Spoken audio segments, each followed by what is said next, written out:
garbinga 100 metų jubiliejaus proga perskaityti Jo Ekscelencijos Respublikos prezidento Gitano Nausėdos sveikinimo žodį jums. Gerbiamieji, džiaugiuosi galėdamas pasveikinti laikraščio ūkininko patarėjas bendruomenės 100 metų jubiliejaus proga.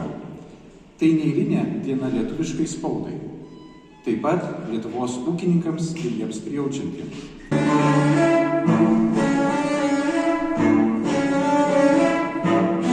Nuoširdžiai linkiu išlaikyti tokį patį entuziazmą, suburti kolektyvą, kuris ūkininko patarėją judins į priekį ir lygiai taip pat nestokoti tos informacijos ir kūrybiškų idėjų vartotojų ir linkiu ūkininko patarėjui dar 100 metų nenutrūkstančių, nepertrūkstančių, su didžiuliu visuomenės palaikymu.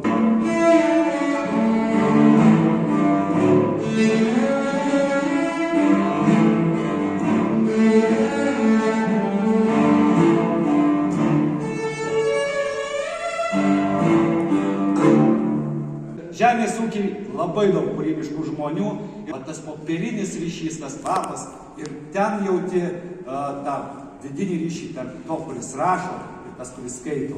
Ir ta erdvė, kurioje tu esi, tai tikrai yra viena iš didžiausių prasmių. Tai linkiu jums kuo didžiausios sėkmės.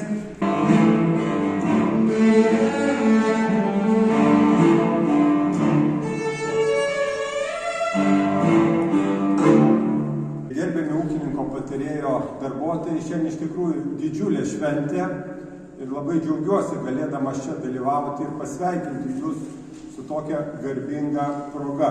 Iš tiesų 100 metų tai rodo, kad tai leidinys yra solidus ir tikrai nedaugeliu leidinių pasisekė išlikti tokiem, kokie jūs esate dabar.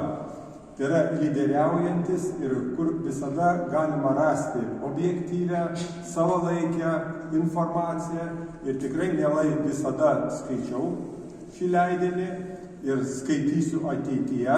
Labai džiaugiuosi, kad ta ir pažanga eina ir dabar jau daug persikėlė informacijos atitinkamai į skaitmeninę erdvę ir tą jūs puikiai suderinote tiek tą tradicinę spaudą, tiek ir skaitmeninę. Tai iš tikrųjų labai džiaugiuosi tuom. Ir kaip ir kiekvienos įstaigos, taip ir ūkininko patarėjo, vis dėlto svarbiausias išlikimo arba ateities, sakykime, klausimas, arba jau ir to šimtmečio, tai yra būtent žmonės, kurie dirbo šiame laikraštyje, kurie dirbs.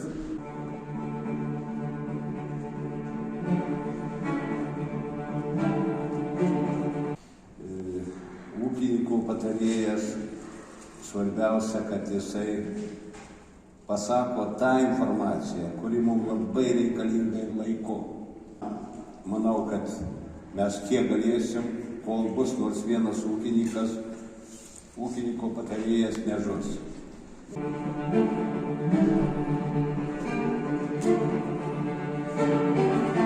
Ūkininko patarėjas visais laikais asocijavosi su dideliu profesionalumu, patikimumu ir atsidavimu žemės ūkiui. Ta proga norėtume teikti redakcijai padėką Lietuvos žemės ūkio bendrovių asociacijos vardu.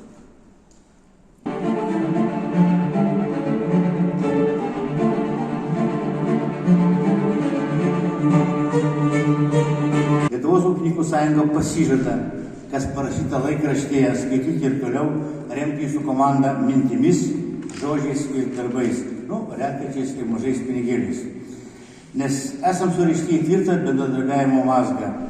Ir ūkininkų patarėjų, būkite dėl savęs ir dėl mūsų visų, nes jūsų mintys, žodžiai ir pasikalbėjimai yra tos sėklos, kurios sudaigina ir subrandina derlių, bendrystę, draugystę ir gyvenimo pilnatvę.